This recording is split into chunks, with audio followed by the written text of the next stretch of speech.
If the hot tub curmudgeon is no longer in his hot tub, could we agree he is then the hot curmudgeon?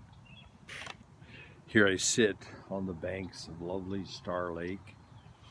So more on the subject of identity, loss of identity to a group.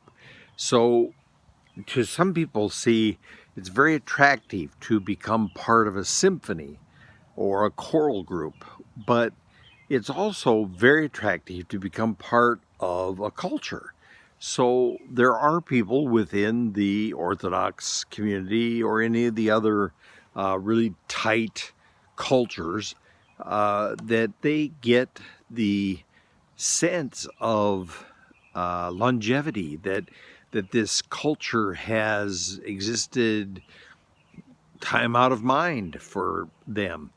And so there's a real beauty in the conforming, and it's not painful. Well, or, if it's only temporarily or episodically painful to conform and be part of this ancient culture.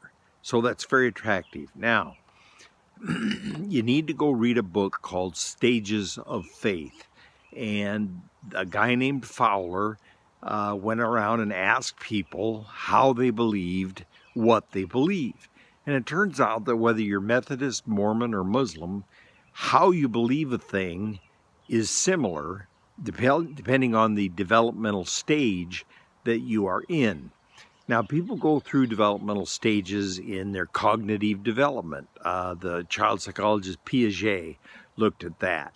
And people go through developmental stages in their moral and ethical standards. And a guy named Kohlberg, K-O-H-L Berg, Kohlberg studied that. Then Erik Erikson talks about how we go through developmental stages throughout our whole life. But this guy Fowler says, regardless of what you believe, how you believe it goes through developmental stages. Interestingly, people in stage 3 get their identity from the group that they belong to, and they get their sense of who you are by the group that you belong to. But then, after a while, you may grow out of that. You may develop into a stage 4, where you become introspective and individuative, in which case you no longer want to be identified by your group. You reject it. So I'm going to say that this young lady in this series, Unorthodox, that was her difficulty, was that at a young age she had entered stage 4 and just no longer fit with a group of people in stage 3.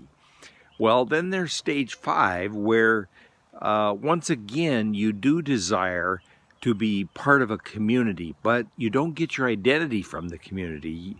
And people in stage 5, Methodist, Mormon, or Muslim, they feel more in common with each other. So a Methodist and a Muslim would feel more in common in their stage 5 understanding of things than they do with people of their own faith. So there is, right now we have a big resurgence of Americanism, and people find a great beauty in Make America Great Again, and America First, and build a wall, keep out the goddamn immigrants. And so what's happening there is that people are celebrating, rejoicing in their group identity as Americans. And then you got this whole other bunch of people who are very individuative and introspective, and they're taking a look at, how did I come to believe what I believe? And they don't buy that crap at all. And so they're very much at odds and look down on these people who are celebrating their group identity.